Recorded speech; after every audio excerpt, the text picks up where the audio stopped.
Bienvenue sur Africa 24 dans cette nouvelle édition du 12-15. Voici les titres. Audience en appel le 6 février dans le procès Laurent Gbagbo et Charles Blé Goudé. La chambre d'appel de la Cour pénale internationale doit réexaminer son arrêt de 2019 qui imposait des conditions à la mise en liberté de l'ancien président ivoirien et de l'ancien leader des Jeunes Patriotes.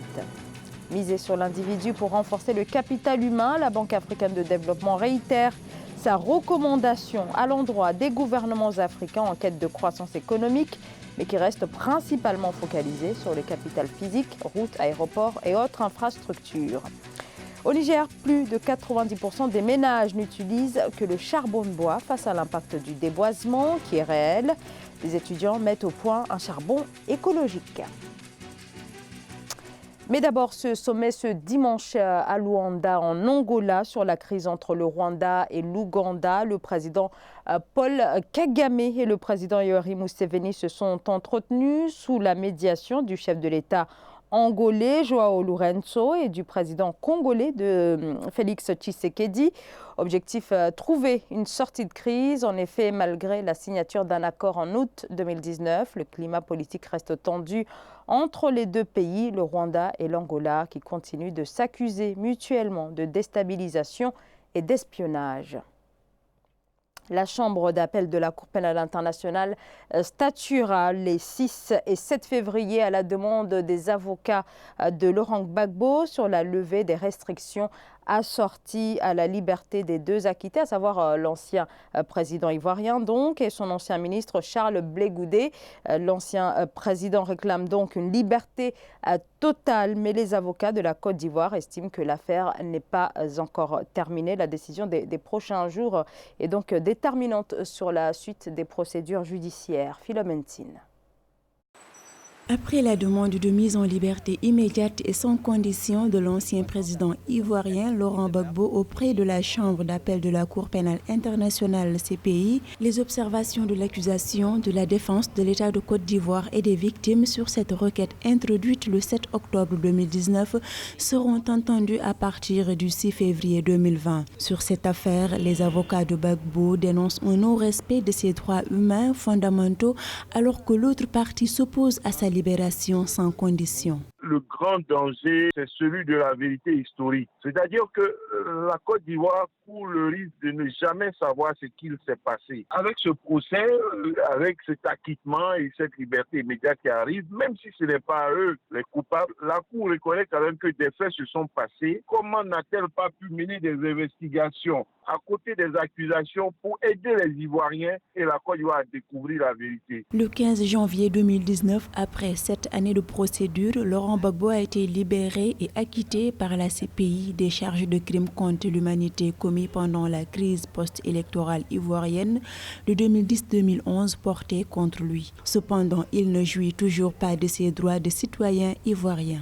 Ce qui menace la Côte d'Ivoire, c'est un sentiment de frustration nouvelle face à la certitude de l'impunité pouvant conduire à des nouveaux crimes en 2020 au motif que les crimes passés n'ont pas été punis et donc il n'y a aucune raison que les crimes à venir soient punis. En outre, la procureure générale de la CPI, Fatou Bensouda, a fait appel de l'acquittement de crimes contre l'humanité prononcé en janvier en faveur de Laurent Gbagbo.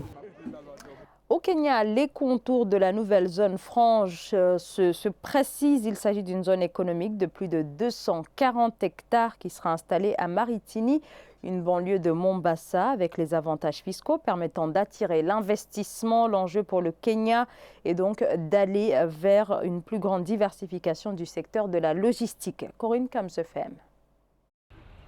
Le Kenya va installer une nouvelle zone franche économique spéciale à Maritini, à Mombasa. Prévue pour être logée sur environ 242 hectares, cette deuxième zone économique spéciale constituera une nouvelle niche d'emploi avec un impact certain sur la croissance économique du pays, qui devrait se situer à 6,2% en 2020. Donc le Kenya a initié depuis quelques années des véritables réformes en matière de stratégie d'investissement en ouvrant des zones économiques spéciales en vue notamment de décongestionner la capitale de Nairobi où la pression démographique est tout à fait très élevée. À l'instar du Kenya, de nombreux pays africains ont opté pour la création de zones économiques spéciales. En plus de favoriser le développement des économies nationales, les zones économiques spéciales constituent, selon les experts, un tremplin pour l'arrivée de capitaux, de technologies, mais aussi de talents. Beaucoup d'économies africaines se sont orientées ces 20 dernières années sur la création des zones économiques spéciales.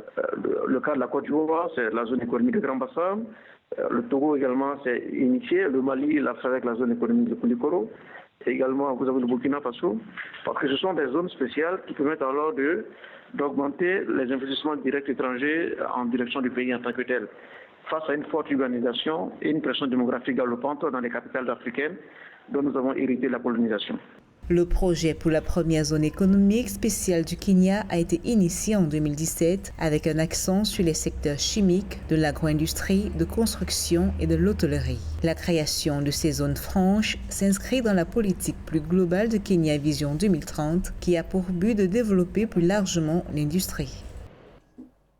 Il faut investir davantage dans le capital humain en Afrique. Le continent toujours marqué par des taux records de chômage. L'Afrique est encore loin d'être préparée aux défis démographiques avec une population amenée à doubler d'ici à 2050. Pour plusieurs institutions internationales, il faut exploiter le capital humain pour pouvoir assurer un meilleur développement. Philomène Tine.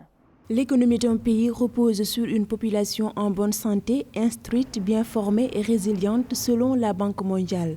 Dans la même perspective, la Banque africaine de développement BAD estime que la nécessité pour l'Afrique serait qu'elle investisse plus, non pas dans les infrastructures, mais surtout dans le capital humain pour stimuler sa croissance et sa productivité. L'appréciation de la Banque africaine de développement, ou à tout le moins, sa suggestion, de mon point de vue, reste très fondée. Parce qu'en fait, l'homme est la principale ressource qui permet de valoriser toutes les autres ressources.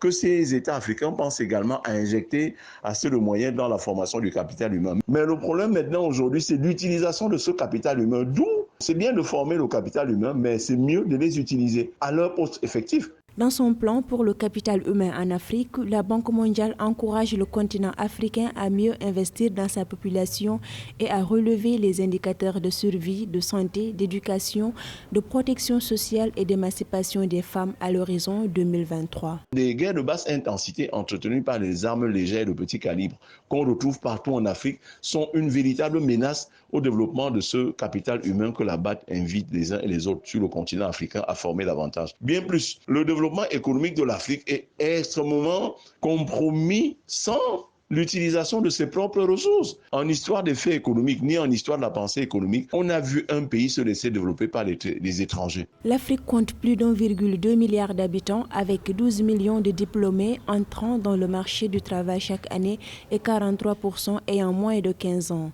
L'Afrique est bien dotée en ressources humaines, pense la Banque africaine de développement. 15 millions de cartes SIM non identifiées pourraient prochainement être désactivées en Tanzanie. L'État indique vouloir mettre de l'ordre dans ce marché porteur et très concurrentiel. L'objectif premier consiste pour la Tanzanie à se prémunir contre les problèmes de fraude. Nelly Claude Bessa. Arrivé au thème de l'identification biométrique des abonnés en télécommunications, l'autorité tanzanienne de régulation des communications se lance dans la phase répressive. Les statistiques de l'organe montrent qu'il y a plus de 48,8 millions de cartes SIM actives dans le pays. Mais au 19 janvier 2020, seulement 28,4 millions de cartes SIM avaient été enregistrées en utilisant le nouveau système. L'organisme de réglementation a annoncé désactiver près de 15 millions de cartes SIM. La biométrie permettra de confondre les agents des compagnies de télécommunications qui ne mettent pas du sérieux dans l'identification des abonnés et les clients malhonnêtes qui fournissent de fausses pièces d'identité pour acquérir des cartes SIM. Dans la première phase répressive, l'autorité de régulation des communications a déjà désactivé 656 091 cartes SIM non identifiées selon les règles. Durant la seconde phase de désactivation, c'est 318 950 cartes SIM qui seront ciblées. Une seconde phase qui s'intéresse au lot des cartes qui ont été identifiées avec une carte nationale d'identité, mais pas biométriquement. Derrière cette opération d'identification biométrique, ce sera l'opportunité pour le régulateur de pouvoir disposer de données statistiques correctes pour le développement et la planification au niveau du secteur des télécoms. Quand nous avons un climat de sécurité qui peut assurer les transactions financières assez facilement, c'est une occasion pour pouvoir assainir le climat des affaires et puis attirer davantage d'investisseurs. C'est le 1er mai 2019 que la Tanzanie a lancé l'identification biométrique de ses abonnés à la téléphonie mobile. Une action qui a été menée par le gouvernement pour éradiquer une fois pour toutes les risques de sécurité liés à l'utilisation du mobile. Au Burkina Faso, 18 civils ont été tués dans une attaque terroriste dans la nuit de samedi à dimanche. L'attaque a été perpétrée à Lamdamol, un village situé au nord du pays. Cette attaque contre des populations civiles intervient une semaine après plusieurs autres dans le nord et dans le centre aussi du pays. Le 25 janvier, 39 personnes ont été tuées dans le village de Silgadji, dans la province du Soum. Et depuis 2014, les attentats terroristes ont fait près de 800 morts au Burkina Faso. Faire du charbon bio avec de la paille et des herbes, c'est le pari qu'ont lancé 3 étudiants nigériens, en plus du faible impact environnemental du produit. L'initiative permet de lutter contre la dégradation de l'environnement et de réduire aussi la consommation de bois de chauffe dans ce pays en proie à la désertification. Reportage, Sadou Alizé Mouktar, correspondant au Niger. Zakariaou Abdou est l'un des 3 jeunes étudiants qui ont mis au point le charbon écologique. Avec Aminatou Barazé et Moussa Haladou, ces 3 jeunes sont depuis 5 ans activistes au sein d'une ONG Niger Vert qui valorise les ressources naturelles tout en facilitant l'accès aux énergies renouvelables. Le charbon vert est fabriqué à partir de paille et d'herbes envahissantes récupérées sur les berges du fleuve Niger. C'est écologique parce que le procédé même du charbon consiste à faire évacuer les gaz à effet de serre, tels que le métal, le goudron, et laisser le monoxyde de carbone qui est nécessaire pour la combustion. Donc vous voyez, c'est un charbon qui a moins de gaz toxiques par rapport aux autres sources d'énergie. Donc il n'y a que le monoxyde de carbone qui a besoin de l'oxygène pour continuer la combustion complète. Pays désertique, le bois se fait rare au Niger, alors qu'une grande partie de la population en utilise encore pour le feu de cuisson. Leur projet est une alternative économique et durable. Sa particularité est qu'il a une durée de combustion plus longue que le bois de chauffe ordinaire. Cela fait 1 an que j'utilise ce charbon vert et il n'a rien à voir avec le bois de chauffe ordinaire. Il ne dégage aucune fumée et comme vous pouvez le voir, je peux faire la cuisine tout près de ma chambre. Je souhaite qu'il soit mis au plus vite sur le marché. Aujourd'hui, ces jeunes entrepreneurs ont pour ambition d'étendre plus largement l'utilisation du charbon vert. Ils espèrent recevoir du soutien de la part de l'État et d'investisseurs pour commercialiser leur charbon écologique dans tous les pays, voire en Afrique de l'Ouest. Ce journal a été réalisé par l'ensemble de la rédaction. Merci de votre fidélité. Dans un instant, une nouvelle édition de l'actualité sur Africa 24.